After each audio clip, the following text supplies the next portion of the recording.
વૈષ્ણવો, જય જય શ્રી ગોકુલેશ. વૈષ્ણવ, ગઈકાલે સત્સંગમાં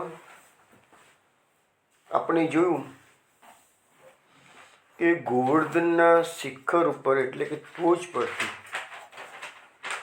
ગાયો નીચે તરેટીમાં જે વાછરડા ચરતા હતા તેને જોઈને દોટ મૂકી છે. ગોવાળિયાઓ અટકાવવા ગયા, અટકી નહીં. પોતાના બાળકો વાછરડા પાસે દોડતી પહોંચી ગઈ છે.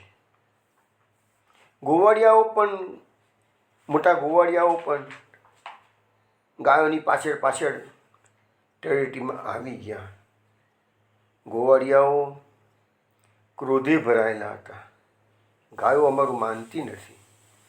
પરંતુ નીચે આવીને જ્યાં એમને ગોવાળિયાઓએ પોતાના બાળકોને જોયા, ગોપ બાળકોને જોયા, કૃષ્ણના સખાઓને જોયા, ત્યાં ગોવાળિયાઓનો ગુસ્સો ઓગળી ગયો.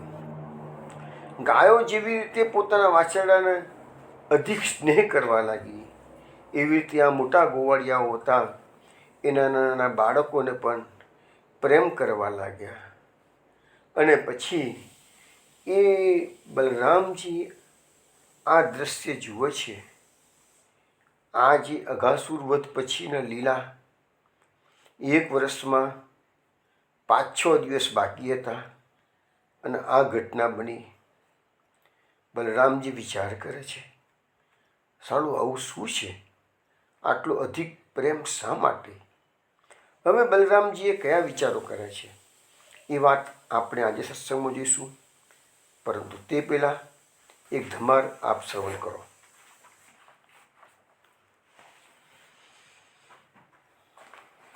या गोकुल के चौहटे रंग राची ग्वाली मोहन खेले फाग नैन सलो नेरी रंग राची ग्वाली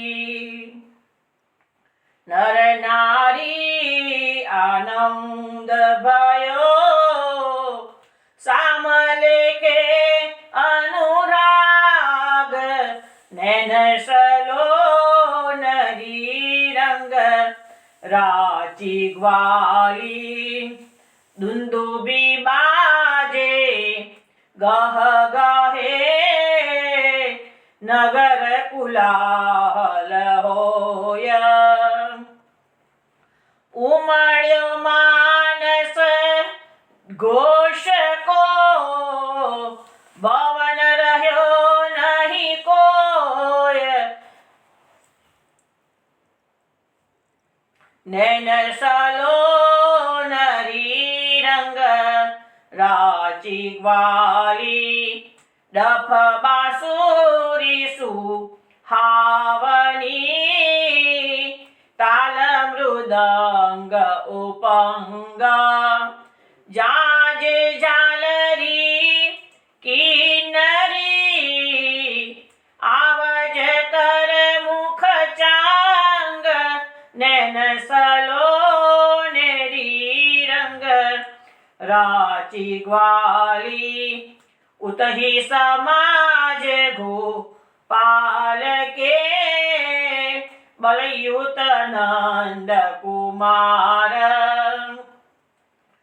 इत गोपी नव जोवना अंबुज लोचन चारु नैन सलो नरी रंग राची ग्वाली गारी देत सुहावनी प्रमुदित गोप कदम्बा जुवती जूथये कत्र भये गावत मदन वितंब नैन सलो नरी रंग राची ग्वाली रत्न खचित पिचकारिया करलिए गोकुलनाथ तकी छिड़के वनिता वृंद को जे राधा के साथ नैन सलोह नेरी रंग राची ग्वाली केसु कुसुमनी चोय के भरत परस्पर आनी मृगमद चोवा कुंकुमा चारु चतुर सब सानी नैन सलो नरी रंग राची ग्वाली सुरंग गुलाल उड़ावही भूका बंदन धूली चढ़ी विमान सुर देखही देह दिशा गई भूली नैन सलो नरी रंग राची ग्वाली खेल मचती गह गयो चितवत व्रज वधुदाय राधा रसिक गोपाल की आस करन बलि जाय नैन सलो नरी रंग राची ग्वाली या गोकुल के चौहटे रंग राची ग्वाली मोहन खेले फाग नैन सलो नेरी रंग राची ग्वाली।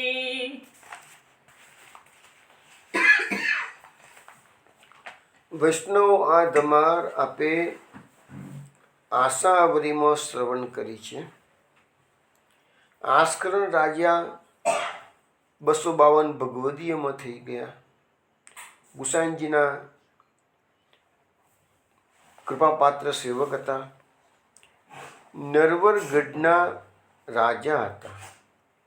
એ આસ્કરણ રાજાના આ અનુભવ થયો છે। આસ્કરણ રાજાની વાતો સત્સંગમાં આપણે પહેલાં પણ કરી ચૂક્યા છીએ। આસ્કરણ રાજાના જે ભાણેજ કૃષ્ણસિંહ એમની આ કૃષ્ણગઢની રાજધાની સ્થાપિત જેને આપણે કિશનગઢ કહીએ છીએ। શ્રીનાથજી બાબા 6 મહિના કિશનગઢમાં રોકાયા હતા જ્યારે વ્રજમાંથી મેવાડ તરફ પ્રયાણ કર્યું ત્યારે, અને આ જ હોરીખેલના દિવસો ત્યાં આગળ હતા। તો એ આસ્કરણ રાજા ગોકુલમાં જ્યારે રહેતા હતા ત્યારે એમને આ લીલાના દર્શન થયા। તો એમ કહેવાય છે કે એક દિવસે આસ્કરણ રાજા ગોકુલમાં ગોપકુવાથી જશોદા ઘાટ તરફ સ્નાન માટે જઈ રહ્યા હતા, અને એ જ વખતે ઠાકોરજીએ રમણ રેતીમાં રહીને વેણુનાદ કર્યો કે છે। તે મુરલીનો નાદ આસ્કરણ રાજાએ સાંભળ્યો એટલે એમને એવી તો ચટપટી લાગી કે સ્નાન તો બાજુ પર રહી ગયું, અને જે દિશામાંથી વેણુનાદ આવતો હતો એ દિશામાં એમને દોડવાનું ચાલુ કર્યું। કારણ કે ભગવાનનો આપણે જ્યારે આવશે ને 21મો અધ્યાય વેણુગીત, 35મો અધ્યાય યુગલ ગીત, તમે જોજો એ વખતે કે ભગવાનની વેણુની અસરો જળ ચેતન બધા પર થાય। તો આસ્કરણ રાજા તો ભગવદીય છે, તો એને અસર થાય એમાં કોઈ નવાઈની વાત નથી। તો તરત જ દોડતા દોડતા રમણરીતિ ગયા છે, પધાર્યા છે। ત્યાં જઈને જુએ છે તો અલૌકિક શાશ્વત કલ્પની જે હોરી લીલાના દર્શન થયા છે। શું જુએ છે આસ્કરણ રાજા?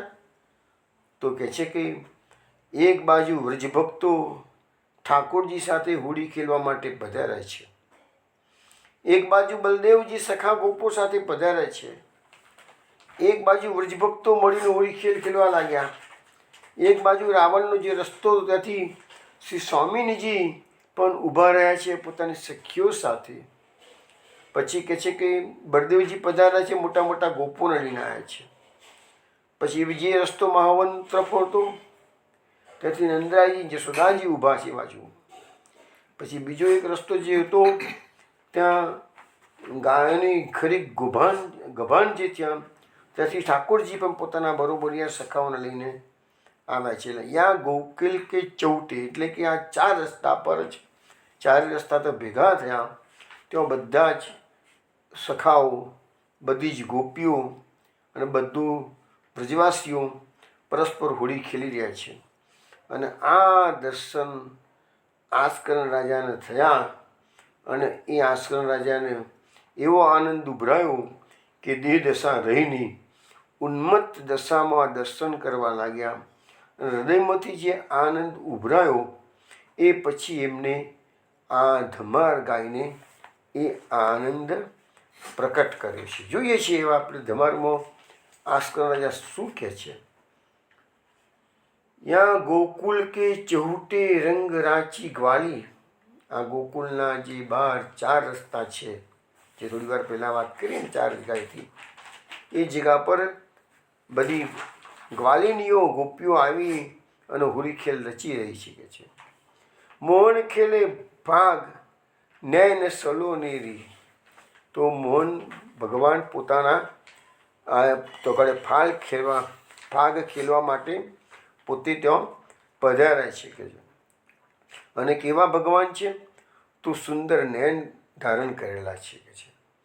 નર નારી આનંદ ભયો સામલ કે અનુરાગ નૈન. હવે જે વ્રજવાસીઓ તો ગાડી નર નારીઓ તો પધાર્યા છે એ બધાને આનંદ થઈ ગયું છે કે છે. અને કહે છે કે અહીંયા ભગવાનનું જે સામલ કે અનુરાગ નૈન એવા શબ્દો વાપરે છે. એટલે શું કહે છે કે અનુરાગ ભર્યા શ્યામ રંગવાળી આંખોમાં છે કે છે. એમની ભગવાનની આંખો કેવી છે? અનુરાગ ભર્યા શ્યામ રંગની આંખો છે. દુંદુબી બાજે ગહ ગહે નગર કુલાહલ હોય કે છે. તો કહે છે કે એ વખતે ઘેર ઘેર દુંદુબી નગારા વાગવા લાગ્યા છે. આખા નગરમાં ચારે તરફથી કોલાહલ થઈ રહ્યો છે. ઉમળ્યો માનસ ધોખ કો ભવન રહ્યો નહીં કોઈ. હવે પોતાના ઘેરથી બધા અનેક જૂથોમાં બધા અહીંયા હોળી ખેલવા માટે આ જગ્યા પર આવી રહ્યા છે.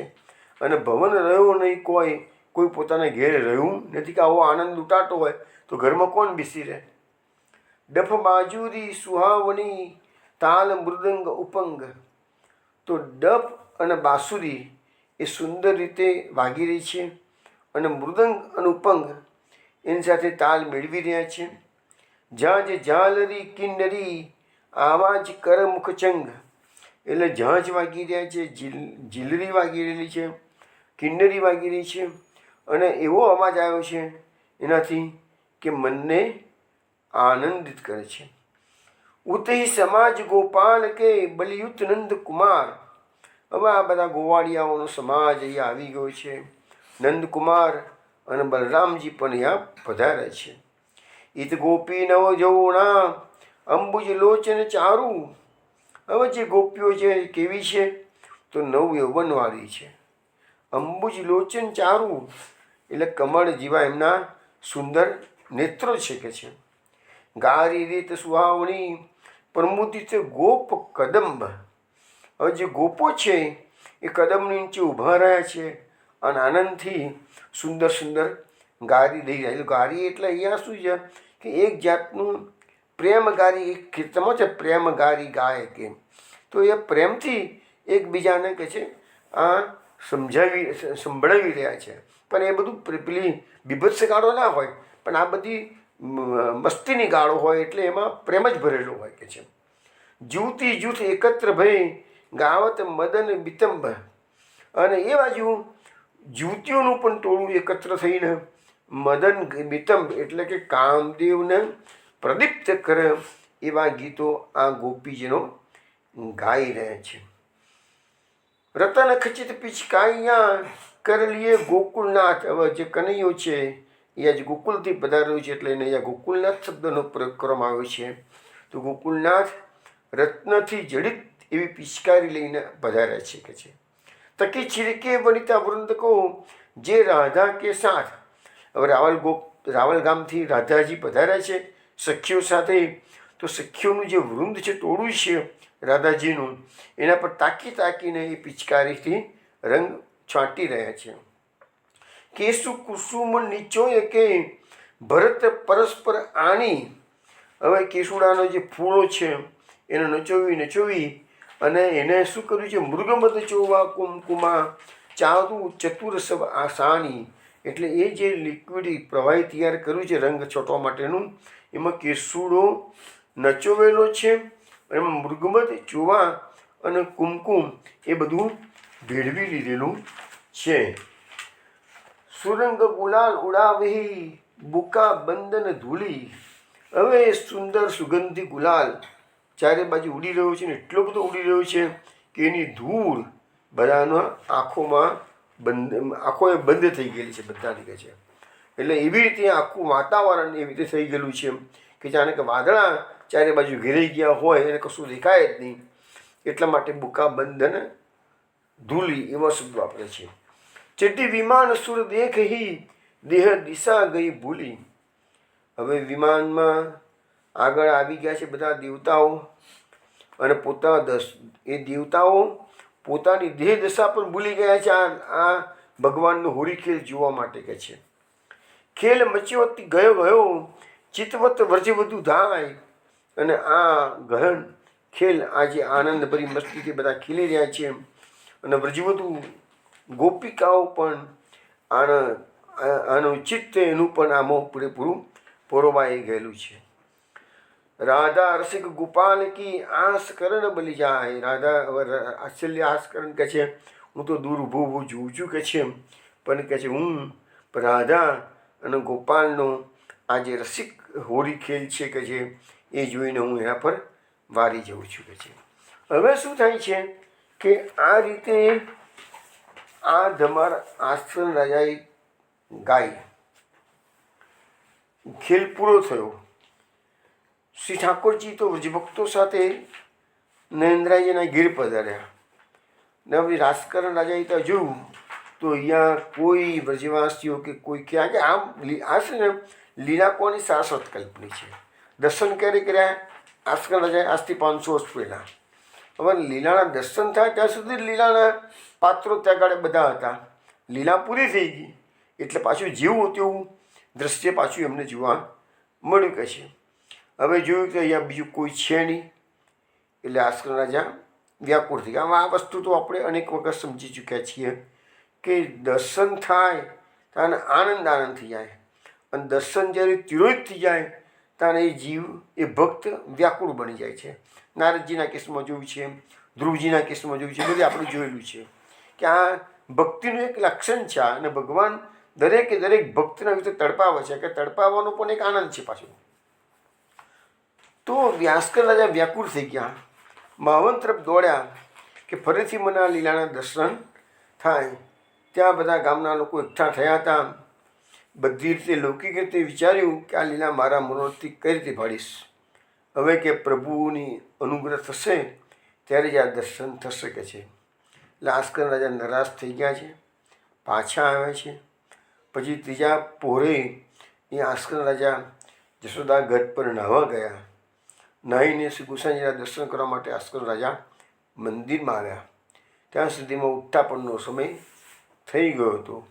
શ્રી ગુસાઈજી ગાદી ટીકી બિરાજમાન હતા અને આસ્કર રાજાએ દંડવત પ્રણામ કર્યા. આસ્કરને જોઈને ગુસાઈજીએ પૂછ્યું કે આસ્કરણ, આજે સવારે દર્શન કરવા તમે કેમ ના આવ્યા? અત્યારે આટલા મોડા આવ્યા છો? તો આસ્કર રાજાએ શ્રી ગુસાઈજીને વિનંતી કરી કે મહારાજ, હું સવારે ગોપ કુવા તરફ ગયો, ત્યાંથી જશોદાઘાટ નાહવા માટે જતો હતો. રસ્તામાં મને ઠાકોરજીનો વેણુનાદ સંભળાયો, તેથી હું રમણ રીતિ તરફ ગયો અને ત્યાં અમે અલૌકિક હોળી ખેલને લીલાના દર્શન કર્યા. આપની કૃપાથી જ આ ખેલના દર્શન હું કરી શક્યો છું.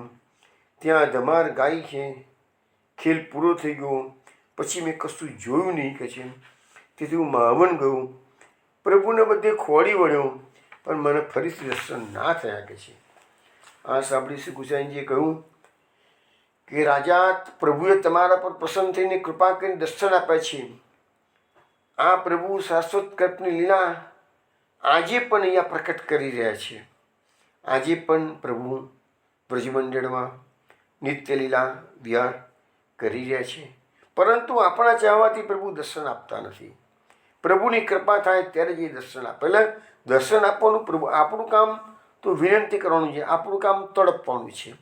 પછી તડપ્યા પછી એને ફલિત કરવું કે ના કરવું એ કૃષ્ણ જાણે.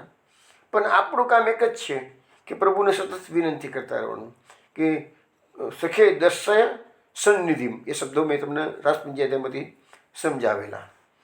તો ફરીથી દર્શન થશે.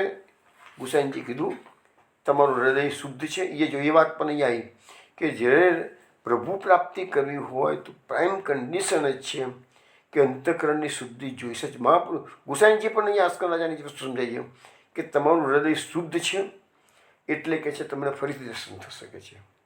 આ સાંભળીને આસ્કર રાજાએ દંડવટ કરી વિનંતી કરી, મહારાજ આ બધી લીલાના દર્શન આપના ચરણ કમળના પ્રતાપથી જ થાય છે. તો વૈષ્ણવો, આ એક લીલાના શ્રવણ આપણે કરી આજે હોળીખેલની લીલા. હવે આપણે ભાગવતની 13મા અધ્યાયની લીલામાં, દશમસ્કંદની 13મા અધ્યાય લીલામાં પ્રવેશ કરીએ. શરૂઆતમાં કહ્યું તે પ્રમાણે ગાયોએ પોતાના વાછરડાને પ્રેમ કર્યો, ગોવાળિયાએ પોતાના બાળકોને પ્રેમ કર્યો. આ બધા દર્શન બલરામજી કરી રહ્યા છે. તો બલરામજીને શું થાય છે હવે? તો બલરામજી આ બધું જોઈને વિચાર કરવા લાગ્યા. શું વિચારે છે બલરામજી? કિમ એતદ અદ્ભુતમ ઇવ વાસુદેવે ખિલાત્મનિ વ્રજસ્ય સાત્મનસ્તોકેષુ અપૂર્વમ પ્રેમ વર્ધતે. બલરામજી વિચારે છે કે વાસુદેવ ભગવાન તો સર્વના આત્મા છે. મારા સહિત સર્વ બાળકોમાં વ્રજવાસીઓનો પ્રેમ અભૂતપૂર્વ રીતે વધે છે. તો આવી વાત, અદ્ભુત વાત ખરેખર શું કરવા થઈ છે? હવે અહીંયા શ્લોકની અંદર શબ્દ વાપર્યું છે વાસુદેવે ખિલાત્મનિ. એટલે વાસુદેવ ભગવાન કોણ છે? અખિલ આત્મા, એટલે સર્વજનોના આત્મા છે, એટલે કે સર્વના આત્મા. એટલે મહાપ્રભુજી જે નામો પ્રકટ કર્યા છે ને એ વાત આપણે કરતા હતા ને, તો મહાપ્રભુજી એ નામ સર્વાત્મા જે પ્રકટ કર્યું છે એ અખિલાત્મનિના શબ્દો ઉપરથી સર્વાત્મા નામ પ્રકટ કર્યું મહાપ્રભુજીએ. એની પહેલાં આપણે દર્શન કરેલા કે અનંત મૂર્તિ. તો એ જે ભગવાને પોતાના અનંત સ્વરૂપ પ્રકટ કર્યા, બનાવ્યા, તો એટલે નામ પડ્યું હતું અનંત મૂર્તિ. હવે બ્રહ્માજી પાછા પધારશે અને બ્રહ્માજીને ભગવાન દર્શન આપશે આજે જ. તો એ વખતે બ્રહ્માજી બધા વાસરા નહીં જુએ, બધા ગોપ બાળકો નહીં જુએ, પણ એ અસંખ્ય સંખ્યામાં બધા કૃષ્ણ કૃષ્ણ કૃષ્ણ છે. આગે કૃષ્ણ, પીછે કૃષ્ણ, ઉત્કૃષ્ણ હિત કૃષ્ણ, જીત દેખું તીત કૃષ્ણ. એ બધું જ દર્શન બ્રહ્માજીના જે થવાના છે. એટલે મહાપ્રભુજી નામ પ્રકટ કર્યું છે અનંત મૂર્તિ. અનંત મૂર્તિ, ભગવાનના અનેક અનેક અનંત સ્વરૂપો અહીંયા ભગવાને વ્રજમંડળમાં પ્રકટ કર્યા છે. અહીંયા આજે જે નામ આપ્યું છે એ બલદેવજીને જોયું તો વસુદેવ ભગવાન તો બધાના આત્મા છે કે છે. અને કહે છે કે મારા સહિત સર્વ બાળકોમાં વ્રજવાસીઓનો અપૂર્વ પ્રેમ. એટલે આ વ્રજવાસીઓ પોતાના બાળકોને પ્રેમ કરે છે, ગાયો પોતાના વાછરડાને અપૂર્વ પ્રેમ કરે છે. તો બલરામજી લખે છે મારા સહિત, એટલે હું પણ આ બાળકોને ખૂબ પ્રેમ કરું છું. મારા સહિત શબ્દ વાપરું છું. એટલે હવે એ વ્રજવાસીઓને ખબર નથી કે બાળકોને પ્રેમ વધ્યો છે કેમ. બલરામજીને હજુ સુધી ખબર નથી કે આ પ્રેમ વધ્યો છે કેમ, સ્નેહમાં વૃદ્ધિ થઈ છે કેમ. એ જોઈએ શું કહે છે. તો લખે છે એક સુબોધની જે મહાપ્રભુજી કે ગાયો અને ગોપોનો બાળકોમાં આ પ્રમાણે પ્રેમ વધે છે તે લોકથી પ્રમાણથી વિરુદ્ધમાં છે. એટલે સામાન્ય રીતે માતા પિતા બાળકને પ્રેમ કરે તો માની શકાય છે, પણ અતિશય જ્યારે પ્રેમ કરે છે તો એ કહે છે કે સામાન્ય રીતે આ બધાની લોકવિદથી વિરુદ્ધ છે કે છે. તો બલરામજી કહે છે આમાં કઈ અદ્ભુત વસ્તુ છે કે આટલો બધો પ્રેમ વધી ગયો છે કે છે. વાસુદેવ ભગવાન તો સર્વના આત્મા છે, એમાં તો કંઈ નવી વાત છે. તો યુગો યુગો ચાલતો આ દુનિયામાં જેટલા જીવો છે એ બધા ભગવાનનો આત્મા છે. તો એમાં કંઈ નવીની વસ્તુ થોડી છે, એમાં કંઈ અદ્ભુત વસ્તુ થોડી છે કે છે.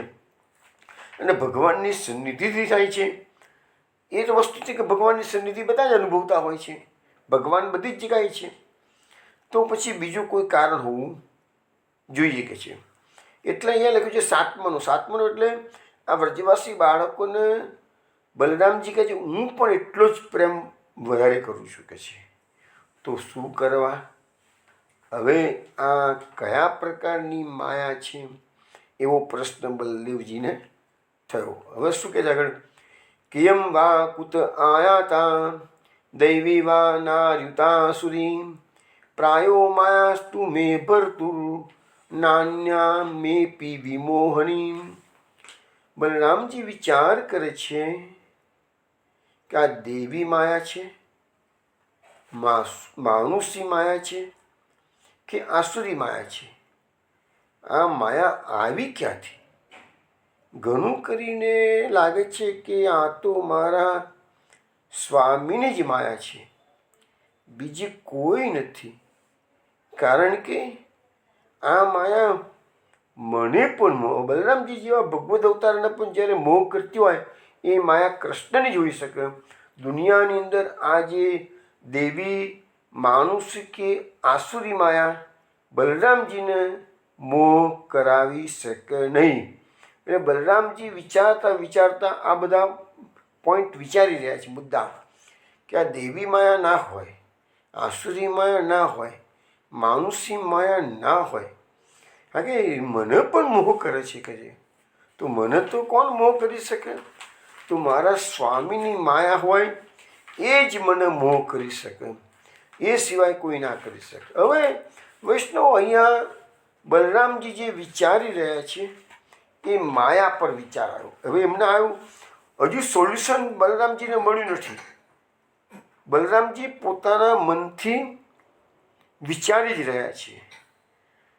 અને જ્યારે ગમે તેટલું કોઈ પણ વ્યક્તિ હોય, ગમે તેટલું વિચારે, પણ છેવટે તો શરણાગતિ એક જ માત્ર રસ્તો છે.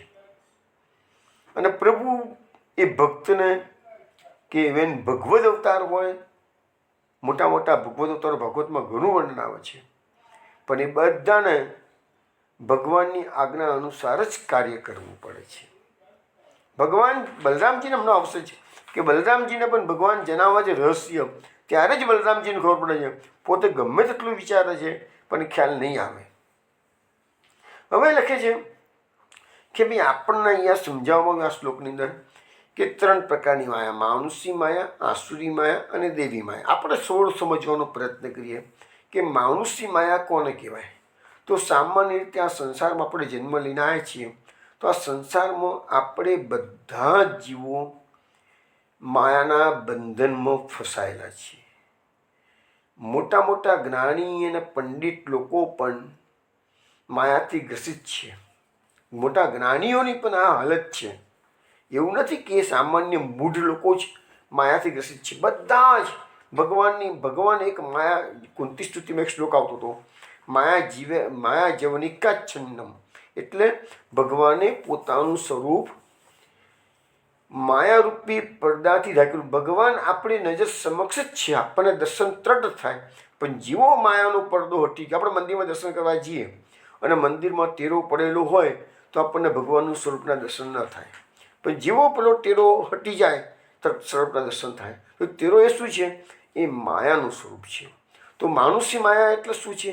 સામાન્ય રીતે સ્ત્રીઓ એ પુરુષ માટે માયા છે અને સ્ત્રીઓ માટે પુરુષ માયા છે. કારણ કે બંને એકબીજાથી એવા સંકળાયેલા છે કે એ માયાથી, એ બંધનથી મુક્ત થઈ શકતા નથી. આપણે માનુષી માયાની વાત કરવા જઈએ તો જામનગરમાં જે સંઘજી મુચીનો પ્રસંગ આપણે જોયેલો, તો પેલા વૈષ્ણવપરીની માયા અસર ના કરી શકે. એને જે વીર સાધેલી, એને જે બેલી વિદ્યાનો પ્રયોગ કરતો હતો સંઘજી મુચી, અને બધાને હેરાન કરતો હતો, પણ વૈષ્ણવ પર એની માયા કામ ના કરે. એટલે માનુષી માયા જે છે એને માનુષી માયા નહીં, ઇવન આસુરી માયા, કોઈ પણ પ્રકારની માયા હોય એ કૃષ્ણના ભક્તને અસર કરતી. એટલે કૃષ્ણ ભક્તિનો જે મોટો ફાયદો એ છે કે આ માયાના બંધનમાંથી તમારે જો છૂટવું હોય તો કૃષ્ણ ભક્તિ એકમાત્ર ઉપાય છે. એટલે તો આપણને ગીતામાં સમજાવવામાં આવ્યું છે, મામે વયે પ્રપદ્યન્તે માયા મેતામ તરંતિ તે. માયાથી છૂટવું હોય તો શરણાગતિ એકમાત્ર ઉપાય છે. અત્યારે માનુષી માયાનો અર્થ બીજો પણ થઈ શકે. હિપ્નોટિઝમ, અત્યારે ઘણા લોકો એ વિદ્યાના જાણકાર હોય છે હિપ્નોટિઝમનું, અને ભલભલાને હિપ્નોટાઇઝ કરતા હોય છે માનુષી માયામાં. એક વખત તમારે પ્રદ્યુમ્નભાઈ શાસ્ત્રી સાથે વાત થઈ હતી, તો શાસ્ત્રીજી કહેતા હતા કે એક જગ્યાએ કોઈ ગયા હતા, તો એ વ્યક્તિએ કીધેલું કે મારી પાસે એવી હિપ્નોટિસ્ટની કળા છે કે છે હું ભલભલા માણસને હિપ્નોટાઇઝ કરું છું કે છે. પણ શાસ્ત્રીજી કહે છે કે આપણે તો ભગવતની કથા કરનારા માણસ, અને મને ખબર છે શાસ્ત્રીજી પરમ પવિત્ર પુરુષ હતા. જે લોકો બધા પ્રોફેશનલ કથા કરતા હોય મને એ હતા નહીં. તે શાસ્ત્રીજી કહે છે કે મેં એને કહું ચાલ તું તારો પ્રયોગ મારા પર કર કે છે, પણ એ સક્સેસ ના ગયું, ના પાડી દીધી કે શાસ્ત્રીજી મારો પ્રયોગ તમારે આગળ સફળ નહીં થાય. પ્રયત્ન કરો ભાઈએ, પણ ના થયું સફળ કે છે. એટલે હિપ્નોટાઇઝ એ પ્રદ્યુમ્ન શાસ્ત્રીજી ના કરી શકો. શાસ્ત્રીજી મને આ વાત કરેલી. તો કહેવાનો મતલબ શું છે કે આ જે માનુષી માયા છે એ સામાન્ય રીતે જે ભક્તિભાવવાળા માણસ હોય ને એને કોઈ હેરાન કરવા પ્રયત્ન કરતો હોય ને તો પણ ન કરી શકે. આજકાલ જે લોકો તંત્રિક વિદ્યા જાણતા હોય છે, અને આપણો આ જે જામનગરનો સંજીવ મૂચીનો પ્રયોગ છે એ જ બતાવે છે કે તાંત્રિક પ્રયોગ એને કર્યો તો પેલા વૈષ્ણવના ઘરે રાત્રે એને મારવા ગઈ એની વિદ્યા, તો ના જઈ શકે, એના ઘરમાં પ્રવેશ જ ના મળ્યો. તો એ માનુષી માયા. હવે આસુરી માયા કોને કહેવાય છે? તો જે આસુરી તત્વો છે એ લોકો પાસે બધા આપણા જે કહે છે ને માયાવી રાક્ષસો, આપણે જોઈએ છીએ કે ભાઈ મય દાનવ હતો, તો મય દાનવ હતો એની પાસે માયા હતી, અને માયાના આધારે તમને ખબર છે ને કે મય દાનવ એટલે આસુરી જે દાનવો છે એનું શિલ્પી, અને દેવોનું શિલ્પી એ વિશ્વકર્મા. તો આપણે મહાભારતના યુદ્ધમાં જોઈએ છીએ તો ઘટોત્કચ યુદ્ધના વચ્ચેના ભાગમાં દ્રોણાચાર્ય જ્યારે કૌરવોના સેનાપતિ હતા, દ્રોણાચાર્ય તાને ઘટોત્કચ આવ્યો છે. જો ભીષ્મ પિતામહ જ્યારે હતા સેનાપતિ પદે ત્યાં સુધી ઘટોત્કચ નથી આવ્યો, કે ભીષ્મ પિતામહ પાસે દ્રોણાચાર્ય કરતાં પણ વધારે વિદ્યા હતી. એટલે ભીષ્મ પિતામહની પાસે આવ્યા હોત આ ઘટોત્કચ, તો કદાચ એની આસુરી માયાનો પ્રયોગનું સોલ્યુશન ભીષ્મ પિતામહ પાસે હોત કદાચ. પણ ઘટોત્કચની જે વિદ્યા આસુરી માયા હતી એનો જવાબ દ્રોણાચાર્ય પાસે હતો નહીં. બીજું આસુરી માયા માટે એમ કહેવાય છે કે રાત્રે પ્રબળ બની જાય. એટલે ઘટોત્કચ આવ્યો ત્યારે મહાભારતનું જે સંધ્યાકાળે બંધ થવું જોઈતું હતું એ બંધ ના થયું, રાત દિવસ ચાલુ રહ્યું. અને એમાં જે કથામાં આવે છે એ પ્રકારે આ બધી જ શ્રી કૃષ્ણ ભગવાનનું પ્લાન હતું, મેનેજમેન્ટ હતી. એટલે ઘણી વખત કહું છું ને કે મહાભારતના યુદ્ધમાં કૃષ્ણ ભગવાનની સારથી તરીકે રોલ ભજવું જેટલું જ નહીં, પણ મેનેજમેન્ટ કન્સલ્ટન્ટ તરીકે રોલ ભજવ્યો છે મોટો. અને એ વખતે ઘટોત્કચે કૌરવ સેનાનો જે કચ્ચરઘાણ કરવા માંડ્યો ત્યારે દુર્યોધન કર્ણની પાસે જે કહે છે, કર્ણ તારી પાસે પેલી ઇન્દ્રની આપેલી સાંગ છે એનો પ્રયોગ કર. કર્ણ કહે ના, એ અર્જુનના માટે મેં રાખી મૂકી છે, હું અર્જુનના મારીશ કહે છે. પણ મહાભારતના યુદ્ધમાં જ્યાં સુધી કર્ણ પાસે ઇન્દ્રની આપેલી સાંગ હતી ત્યાં સુધી શ્રી કૃષ્ણ ભગવાન અર્જુનનો રથ કૃષ્ણની સામે લઈ જતા જ નથી. ભગવાન કેટલા કર્ણની સામે લઈ જતા જ નથી. એટલી બધી એની ભગવાનની મેનેજમેન્ટ હતી, પાવરફુલ. અને હવે દુર્યોધન કર્ણને મજબૂર કરે છે એવા વાક્યો બોલીને કે આ સાંગનો ઉપયોગ કર.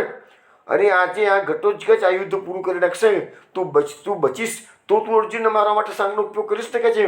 આ ઘટોત્કચ આજે બધાને મારી નાખી શકે છે, માયાવી છે, પ્રબળ છે, રાતનો સમય આવી ગયો છે કે છે. એટલે કર્ણને ન છૂટકે એ સાંગનો ઉપયોગ ઘટોત્કચની સામે કરવો પડ્યો. ઘટોત્કચ મર્યો તો એ ઘટોત્કચની આસુરી માયા હતી.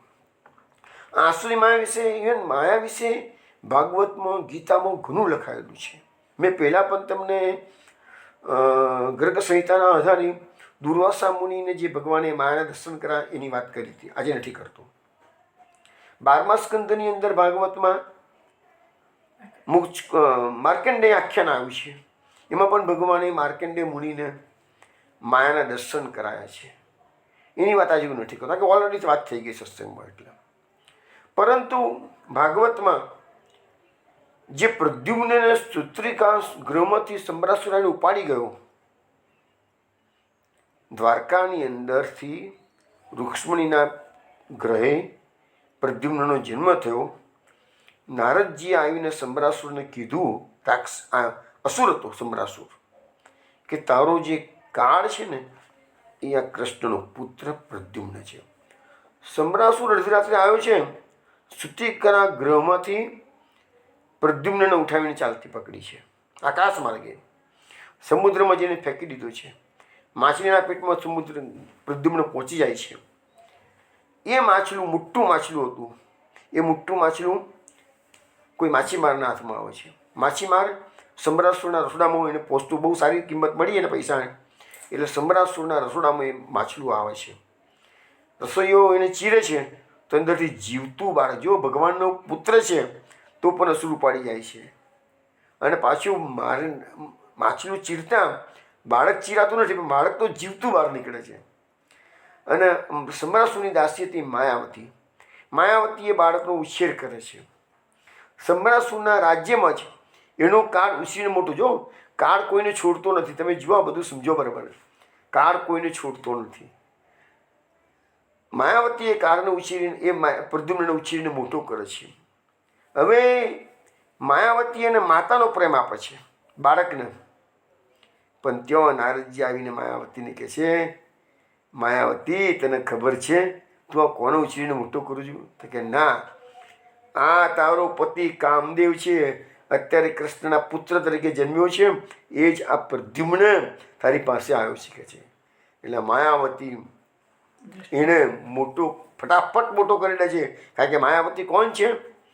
મહામાયાનું સ્વરૂપ છે, મહાવિદ્યાનું સ્વરૂપ છે. માયાવતી પાસે બધી ઘણી વિદ્યાઓ છે. એ રતિનો જન્મ છે. કામદેવ અને રતિ જોડકું છે. રતિ એ જ માયાવતી, પ્રદ્યુમ્ન કામદેવ એ જ પ્રદ્યુમ્ન. તરત જ માયાવતી એને મોટો કરી દે છે. મોટો થઈ ગયો, યુવાન થઈ ગયો, રાતોરાત હું યુવાન થઈ ગયો. આ બધી વિદ્યાઓ છે, આ બધી દૈવી વિદ્યા છે. આસુરી માયા નથી, આ દૈવી માયા કહેવાય. અને એને જ્યારે ઉછીરીને મોટો કરે છે એટલે એને પોતાને પતિ તરીકેનો ભાવ જાગૃત કરે છે. એટલે પ્રદ્યુમ્ન કહે છે, તું તો મારી માતા છું, તો આવો ભાવ કેમ પ્રકટ કરું છું? તાને એને કહે છે કે મને ખબર નથી, ત્યાં સુધી મેં તને મારો પુત્ર માન્યો હતો કે છે. પણ નારદજી મને આવીને કહી ગયા કે આ તારો પતિ કામદેવ છે, એટલે તમે કામદેવ છો અને હું તમારી પત્ની રતિ છું કે છે. તો કહે છે મને અહીંયા કોણ લાવ્યું? પછી આખી વાત એને કરે છે કે આવી રીતે બન્યું છે કે છે. અને મેં જ કહે છે તને બાળકમાંથી આટલું યુવાન બનાવી દીધો છે મારી વિદ્યાના અસરોથી, પ્રયોગથી કે છે. હવે મારે શું કરવાનું છે? તો કે હું તને વિદ્યા શીખવાડું છું, માયા વિદ્યા શીખવાડું છું. સંબરાસુર સાથે તું લડવા જા કે છે. હવે સંબરાસુરની પાસે બધી આસુરી માયા છે અને પ્રદ્યુમ્નની પાસે દૈવી માયા છે. એટલે ભાગવતમાં શ્લોકમાં લખ્યું છે, માયાવતી મહામાયામ સર્વ માયા વિનાશિની. એટલે માયાવતીએ એને મહામાયા શીખવાડી છે. અને બધી એ મહામાયા કેવી છે? બધી માયાનો વિનાશ કરનારી છે. સત્વાત્મિકામ મહાવિદ્યામ સર્વ માયોપમર્દિની. આ ભાગવતમાં 2 પ્રકારના શ્લોકો બતાવેલા છે. એટલે આ સાત્વિકી માયા છે, એ મહાવિદ્યા છે. અને સંબરાસુરની બધી માયાનો ઉકેલ આ માયા મહાવિદ્યા પાસે હતો કે છે. એટલે શું કે આસુરી માયા અને દેવી માયાનું જ્યારે યુદ્ધ થાય ત્યારે હંમેશા દેવી માયાનો વિજય થાય અને આસુરી માયાનો નાશ થાય જ જાય કે છે. પછી જ્યારે બાણાસુરનો ભગવાન અનિરુદ્ધનું ઉષાની સાથેનો જો આખો પ્રસંગ બને છે ભાગવતમાં, તો બાણાસુર અજાનાથવાળો એની સાથે ભગવાનનું યુદ્ધ થાય છે. શંકર ભગવાન યુદ્ધમાં આવે છે. તો કે શંકર ભગવાનનો મહેશ્વર જર અને શ્રી કૃષ્ણ ભગવાનનો વૈષ્ણવજર એના વચ્ચે એ બંને જ્વર વચ્ચે યુદ્ધ થાય છે. અને છેવટે મહેશ્વર જે છે એ શ્રી કૃષ્ણના વૈષ્ણવજરને શરણે આવી જાય છે. ટૂંકમાં કહેવાનો મતલબ એવો કે વૈષ્ણવી માયા, દૈવી માયા એની સામે કોઈ ના ટેકી શકે.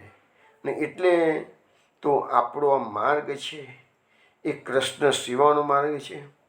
જ્યાં આગળ કૃષ્ણની ભક્તિ પ્રબળ રીતે સારી થતી હોય ત્યાં આવી કોઈ મેલી વિદ્યાઓ, આસુરી માયાઓ, તાંત્રિક વિદ્યા કોઈ પ્રયોગ સફળ થતો નથી. એટલે તો સમજાવવામાં આવે છે કે કૃષ્ણ એ સર્વોપરી તત્વ છે. કૃષ્ણાત પરમ કિમપી તત્વમહમ ન જાણે. કૃષ્ણથી વધીને દુનિયામાં કોઈ તત્વ નથી. હવે આપણે ત્રીજી વાત આવી. આ મેં તમને માનુષી માયા સમજાવી, આસુરી માયા. હવે દૈવી માયા સમજાવું છું. આ દૈવી માયાનું એક સુંદર એક્ઝામ્પલ આપણા પુષ્ટિ માર્ગમાં જ છે. 252 ભગવદીયમાં રાજા જ્યોતસિંહનું નામ આવે છે. રાજા જ્યોતસિંહ. હવે એમાં કથા તો ઘણી લોબી છે, પણ ટૂંકામાં તમને કહું છું કે રાજા જ્યોતસિંહ છે ને એ પંઢરપુરની નજીકમાં કોઈક રાજા તો આગળ એ રાજના રાજા હતા.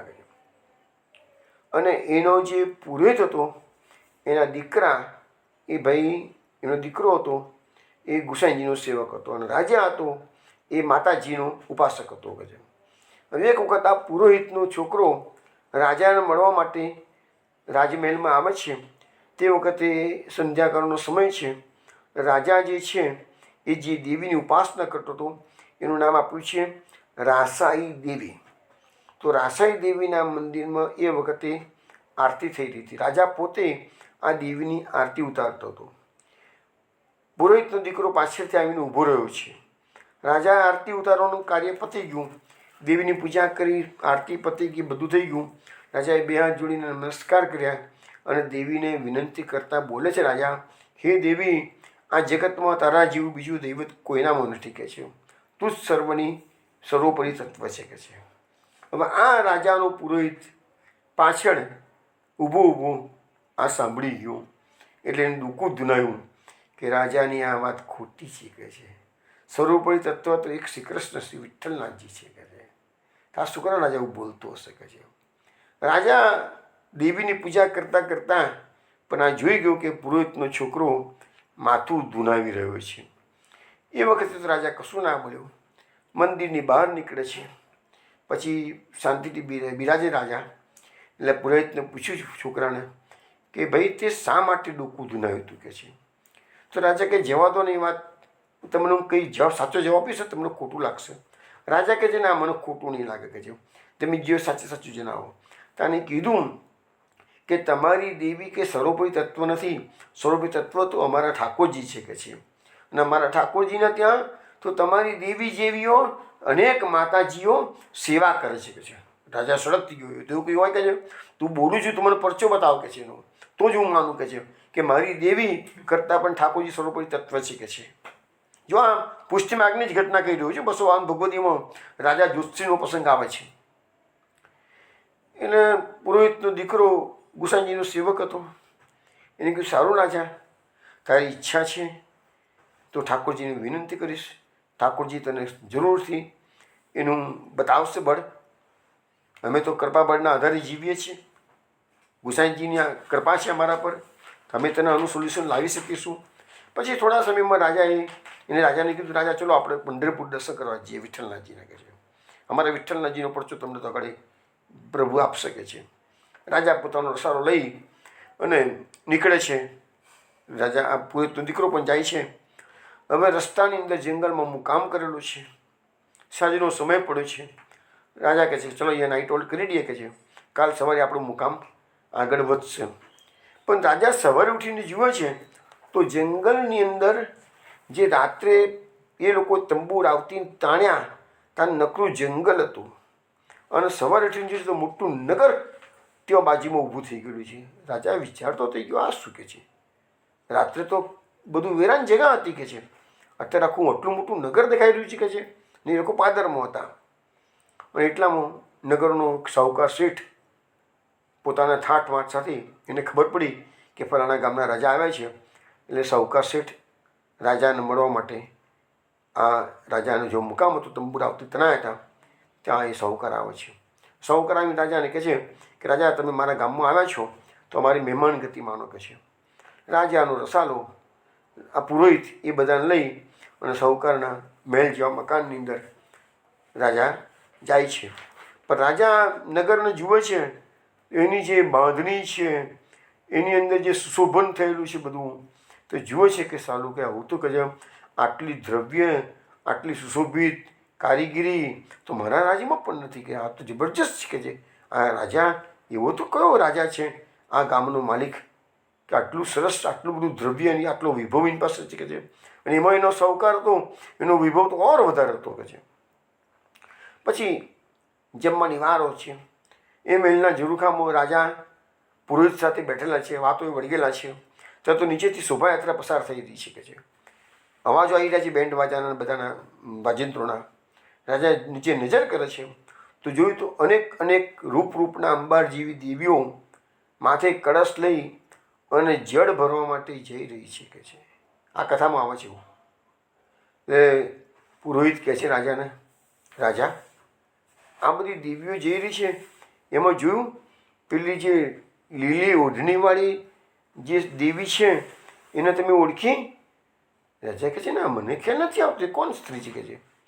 અરે તમે જુઓ ધ્યાનથી તો એટલામાં તો પેલી બધી દેવીઓ ભગવાનના ગુણગાન ગાતી આગળ નીકળી ગઈ. રાજાને થયું કે હું તો ઓળખી ના શક્યો કોણ છે. પુરોહિતે કીધું બરાબર હમણાં જળ ભરીને પાછી આવશે બધી કે છે. રાજા તરત જ પુરોહિત રાજાને લઈને નીચે આવે છે અને થોડી વારમાં બધી દેવીઓ જળ લઈને પાછી આવે છે. માથામાં કળશમાં જળ ભરેલું છે. રાજા ફિરતી એ દેવી આવી જેવી નજીક એટલે પુરોહિતે એની ઓઢણી પકડીને કીધું છે ઊભા રહેજો માં, ઊભા રહેજો કે છે. રાજાને કહે છે જરા જુઓ ધ્યાનથી જુઓ. રાજા કહે ઓ આ તો મારી રાસાઈ દેવી છે જેની રોજ હું પૂજા કરું છું. તો રાસાઈ દેવીને પૂછે છે કે માં તમે આ માથે કળશ લઈને જળ ભરવા ગયા હતા અને પાછા આવી રહ્યા છો જળ ભરીને કે છે તો તમે કોની સેવા કરો છો? તો કે હું વિઠ્ઠલનાજીની સેવક છું કે છે. આ બધી કે દેવીઓ છે માતાજીઓ છે બધી કે છે. હવે તો કે છે કે વિઠ્ઠલનાજીની સેવામાં તો હજારો માતાજીઓ એની સેવામાં રહે છે કે છે. આ તો અમારું સૌભાગ્ય છે કે અમને ભગવાનની કૃપાથી એવી સેવા મળે છે કે છે. તો રાજા કહે છે તે દિવસમાં હું તમને કહેતો હતો કે આ જગતમાં તમારાથી વધીને કોઈ તત્વ નથી. તો નાના રાજા તું ખોટું બોલી ચૂકે છે. આ જગતની અંદર વિઠ્ઠલનાજીથી મોટું કોઈ તત્વ નથી કે છે. હું તો મારા જેવી તો અનેક દાસીઓ છે, હું તેની દાસી છું કે છે. તાણ રાજાને ખ્યાલ આવ્યો છે કે હું બોલ્યો તો ખોટું બોલ્યો હતો. તો હવે એ રાજાને ખ્યાલ આવી ગયો. રાજાએ પુરોહિતના દીકરાને કીધું કે મને તું ગોસાઈજીના બ્રહ્મ સંબંધ કરાવી દે. અને પછી એ લોકો પાછા પોતાના જે તંબુરાવતી તણાયા હતા તો આગળ આવી ગયા પછી તો આગળ મુકામ કર્યો છે રાતનું ફરતી વધારી. અને બીજી દિવસ સવારે ઉઠે છે તો પેલું આખું ગામ છે જ નહીં. જે જંગલની જમીન હતી એવી જંગલની જમીન હતી. રાજાએ જોયું તો કોઈ ગામ જ નથી, કોઈ સાહુકાર નથી, કોઈ હવેલી નથી, કશું જ નથી. તો આ બધું વૈષ્ણવ શું છે? આ કહેવાય દૈવી માયા. જે ભાગવતમાં લખ્યું છે ને કે બલરામજી વિચારે છે ને કે આ બધું અત્યારે જે જોઈ રહ્યો છું એ દૈવી માયા, માણસની માયા કે આસુરી માયા? તો આ જે છે એ આ દૈવી માયા છે. મેં તમને પહેલાં માણસની માયા આસુરી માયા સમજાય, આ દૈવી માયા થઈ ગઈ.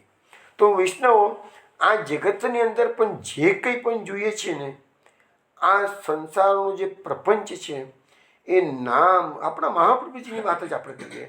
નામ રૂપ પ્રપંચમ હિ દેવ ત્રિજિંગરાત્મકમ કૃષ્ણાદેવ સમુદ્ભુતમ લીનમ તત્રૈવ તન્મય. મહાપ્રભુજીના વાક્યો પકડો, દરેક વખતે મહાપ્રભુજીની વચ્ચે લાવવાનું આપણે.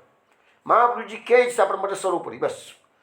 તો શું કીધું છે મહાપ્રભુજીએ પણ કહે છે આ જગતમાં જે કંઈ બી આપણે જોઈએ છીએ એ નકરો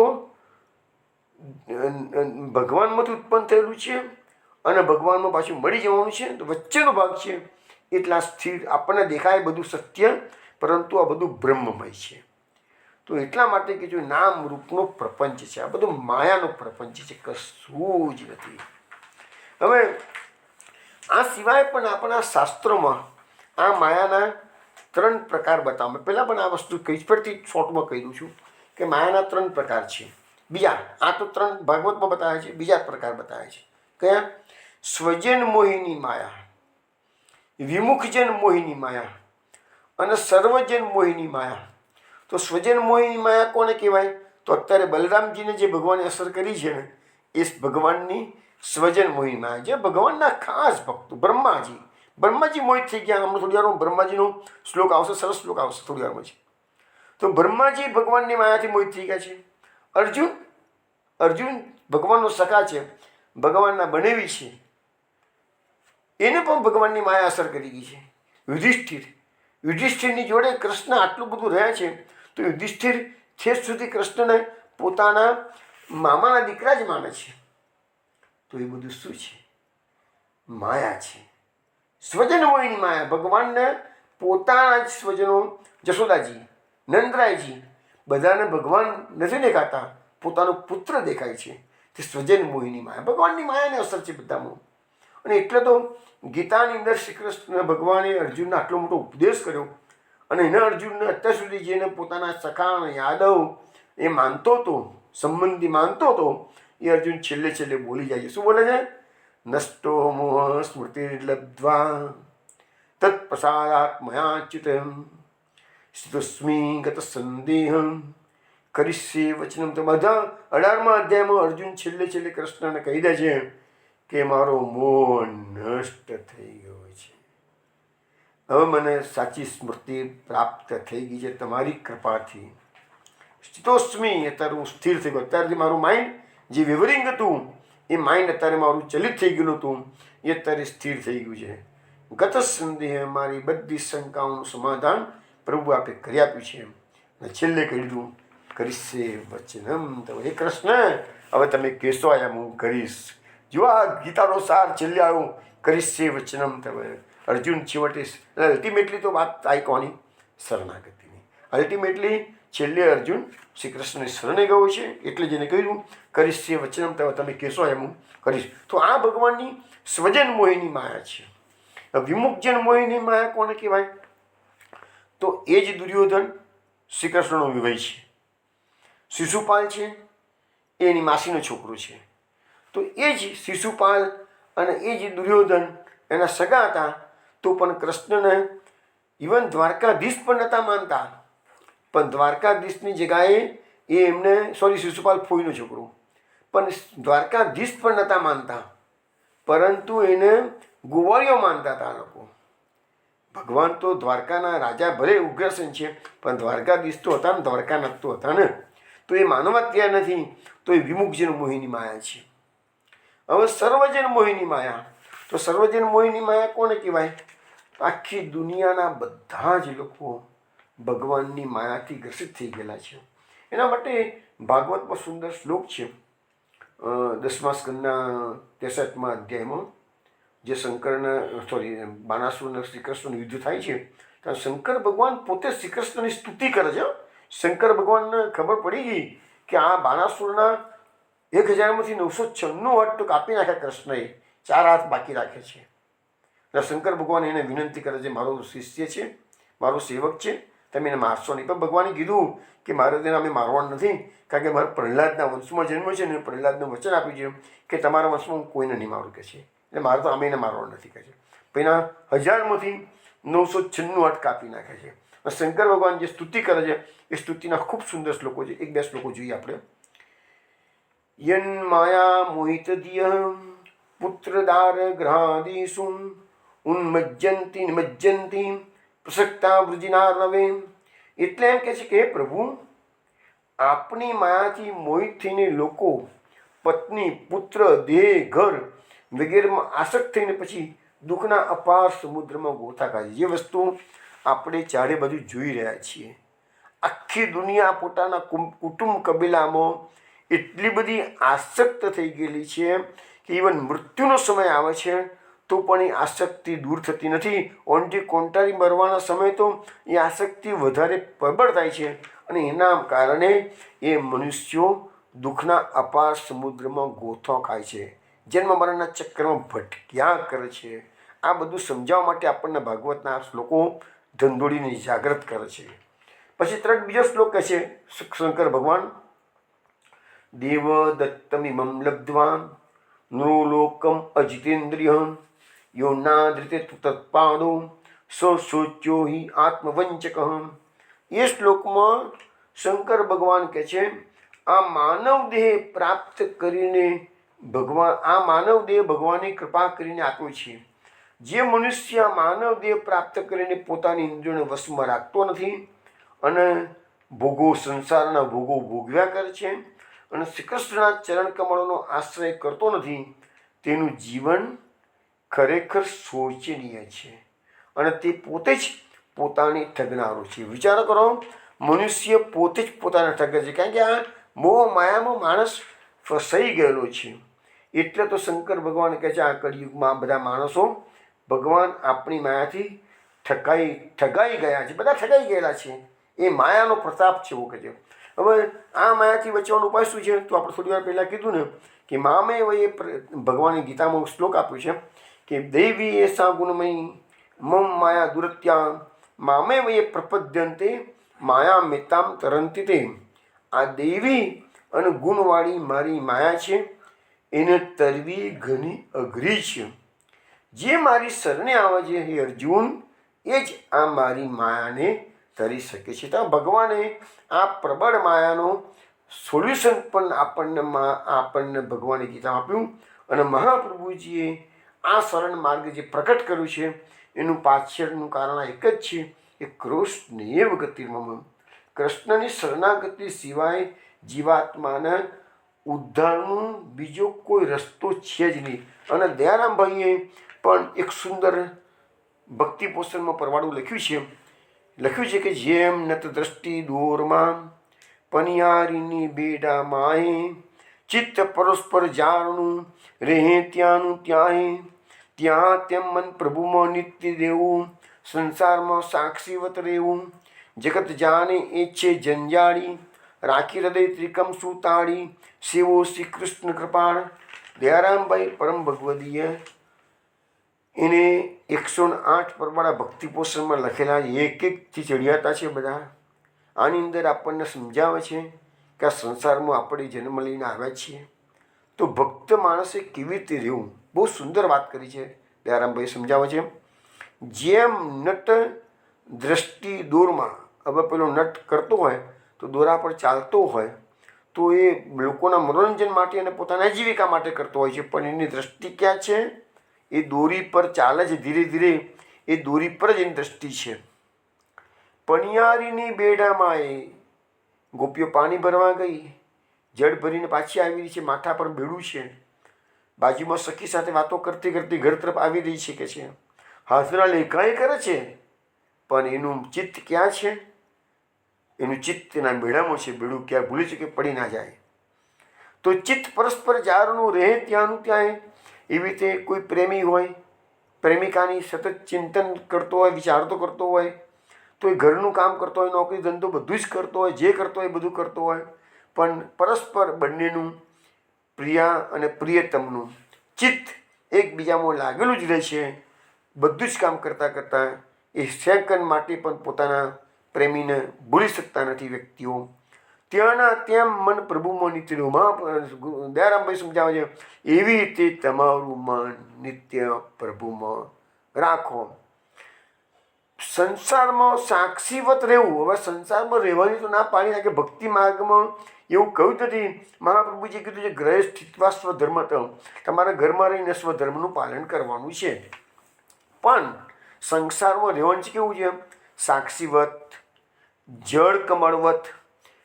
કમળના પત્ર પર પાણી પડે પણ એની અસર થતી નથી, નીકળી જાય છે. એવી રીતે સંસારના આ વિષયો, સંસારના સગાવાલા, આ બધી માયા એ આપણને અસર નહીં કરે જો આપણે સાક્ષી ભાવે રહીશું તો લખે છે હવે જો તમે સંસારમાં રહીને ભક્તિ કરશો અને સાક્ષીવત રહેશો અને ભક્તિ કરતા હશો, લોકો શું કહેશે? જગત જાણે એ છે જંજાળી. એટલે લોકો તો તમારી નિંદા કરવાના. મોટો ના હોય તો બધો ભક્તિ કરવાનો નીકળી પડ્યો. જો ને કે છે આ સંસારમાં બધાને જોડે તો આટલું હળી મળીને બધું દુનિયાદારીના બધા કામ કરવાના ના પાડી નથી ને, કરો કામ, પણ ચિત્ત કૃષ્ણમાં રાખો. તો જગત જાણે છે જંજાળી, જગતના લોકો એને જંજાળી કહેશે, પ્રપંચી કહેશે. રાખી હૃદય ત્રિકમ સુતાણી, એટલે કે એવા લોકો સાક્ષીવત જગતમાં રહી પ્રભુને નિત્ય યાદ કરે છે અને નિત્ય હૃદયમાં શ્રી કૃષ્ણનું ધ્યાન ધરે છે. સેવો શ્રી કૃષ્ણ કૃપાળ. તો આ જગતની અંદર આ માયાથી બચવાનો ઉપાય આપણને ગીતામાં સમજાવ્યો છે, ભગવાન દયારામ ભૈયા પદમાં પણ સમજાવેલું છે. અને તમને વિશેષ જો આ માયાની માહિતી જોઈતી હોય, જે લોકોને રસ પડતો હોય વધારે, તો 11મા સ્કંદની અંદર જે ત્રીજા યોગેશ્વર છે, અંતરિક્ષ ધામ છે, એની નિમિ રાજાને આ માયાનું સ્વરૂપ શું છે અને માયાથી બચવાનો ઉપાય શું છે એનું બહુ ડિટેલ્સમાં ચર્ચા કરેલી છે. એ વખતે તમે એ બધું જરા સમજી લેજો. બીજું, કેટલીક જગ્યાએ એવો પણ ઉલ્લેખ જોવા મળે છે કે ભગવાનની માયા મુખ્યત્વે 2 પ્રકારની છે. એક તો છે જગતને રચનારી પ્રકૃતિ, ભગવાનની માયા. ભગવાનની માયા એ ભગવાનની શક્તિ જ છે. માયા એ ભગવાનની શક્તિ છે. તો એક માયા ભગવાને પ્રકૃતિ રૂપે ઉત્પન્ન કરી છે, એને આજ્ઞા કરી કે તું જગતની રચના કર, એ જગતની રચના. અને બીજી જે માયા ભગવાને ઉત્પન્ન કરી છે એ છે કે જગતના બધા જીવોને તું મોહમાં નાખી દે. તો એ આ જગત જે બીજા પ્રકારની માયા છે જે બધાને મોહ નાખી દે છે, એ જ આ સ્વજન મોહિની માયા, વિમુખજન મોહિની માયા અને સર્વજન મોહિની માયા. તો અહીંયા આપણે આ બલરામજીને આ કઈ માયા છે એ વિચારી રહ્યા છે. છેલ્લે એવા નિર્ણય પર આવે છે કે ચોક્કસ આ મારા સ્વામીની જ માયા છે. હજુ તો ખાલી મનથી વિચાર કરો છે. હવે કૃષ્ણ આવતીકાલ રાત્રે 8 વાગે આપણે મળીશું, કારણ કૃષ્ણ બલરામજીને સાચી વાત જણાવશે. તે વખતે આપણને પણ એ જાણવા મળશે. ચલો વિષ્ણુ, ત્યાં સુધી જય જય શ્રી ગોકુલેશ.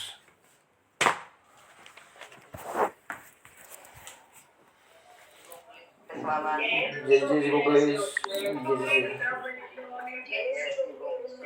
જય જય શ્રી ગોકુલેશ.